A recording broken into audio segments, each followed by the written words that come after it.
নারায়ণগঞ্জের মিঠুন ভাইয়ার ব্যবহার এত খারাপ, ছি! আগে তো কখনো জানতামই না। যদি জানতাম তাহলে এই মানুষটার সামনাসামনি হতামই না।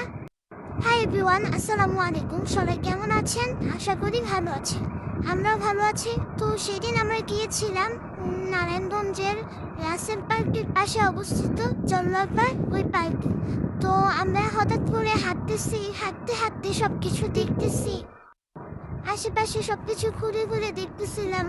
তারপরে দেখলাম দুই পাশে হচ্ছে মেলার মতো করে, অর্থাৎ হাটের মতো করে বসছে অনেক কিছু নিয়ে। ওইখানে আমরা দাঁড়ায় না থাইটা দেখলাম এই গাছটাতে অনেক সুন্দর ফুল হয়েছে। তো হঠাৎ ভাবলাম যে চলো সবাই মিলে একটু হালিম খাই। তো আমরা সবাই মিলে হালিম খেয়ে নিলাম। হালিম খাওয়ার পর খুব মজা ছিল হালিমটা। আপনারা চাইলে আসতে পারেন এই দোকানটাতে, এসে হালিম খেয়ে যেতে পারেন, খুবই মজা ছিল।